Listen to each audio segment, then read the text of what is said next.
Super Mario World began its development sometime around 1987 with a team of roughly 16 people.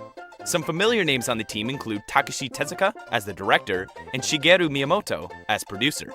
Since the Super Famicom released late 1990, it's very likely that Super Mario World was one of the first games to be developed for the system.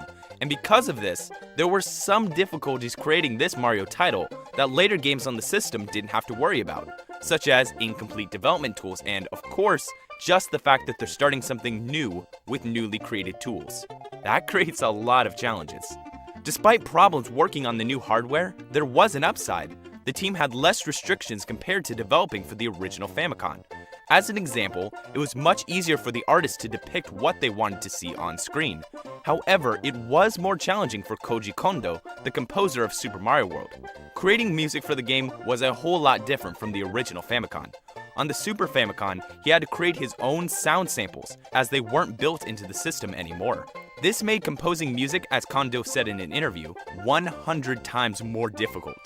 Not only that, the team also had to include their own expanded color palette. So despite Super Mario World's cartridge being 4 megabytes compared to the 3 megabyte cartridge of Super Mario Bros. 3, the team actually had less memory to work with. And speaking of Super Mario Bros. 3, before even starting on Super Mario World, the team ported SMB3 to the Super Famicom in order to experiment with the new hardware. And while it was the same game, it did feature some higher detailed sprites with better looking colors. Sadly, we don't have any pictures of it, so you're just going to have to take Miyamoto's word for it. Looking at this port though, he realized that the team couldn't just make the same game again. They had to make something new. And that was an issue that stuck with them throughout development. At that time, many people who watched the team as they developed Super Mario World told them that they didn't see much difference between this game and past Mario titles, which solidified the need for them to create something new. One of these new ideas was the cape power-up, and I'm sure many of you know it well. At first though, the cape was controlled differently according to Tezuka. In order to make sure the controls felt right, they let some people test the game and give them feedback, as any good video game development team would do. And as they expected, the controls were too difficult for the test players. And to fix it, they adjusted the cape's handling in order to make it more playable, at the cost of Mario flying a bit, as Tezuka said, clumsy.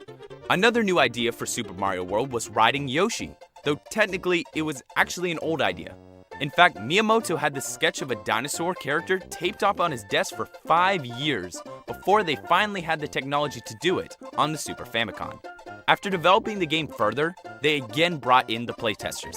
At this time, some mentioned that the game was too difficult. So to fix this problem, the team decided to make Super Mario World geared for beginners. In the end, while Super Mario Bros. 3 was aimed to be for more experienced players, Super Mario World was meant to be friendly to those less skilled, but still provide an exciting experience for those who were veterans of the series. One way they hoped to accomplish this fine balance was with the new dotted blocks, which after you activate a switch, will create blocks where the dotted lines were. Doing this helped make the game easier for those who were willing to search out and find those switches. But despite being a smart way to balance the game's difficulty, really it was just a side effect of trying to create new blocks for the game. In early 1990, people on the outside got to see their first images of Super Mario World from a 1989 build of the game. Let's take an in-depth look starting at this early title screen. Compared with the final, this early build is quite different. In fact, about the only thing that looks the same is the border, but it's what's inside the border that counts. Inside is a hand-drawn-esque map of some island. The logo itself is the same as the Japanese version, except for the color, which was changed from all blue to various colors. One thing you need to know about this build though, is that during this point of development, the team was modeling Super Mario World after Super Mario Bros. 3. At least more than the final game is modeled.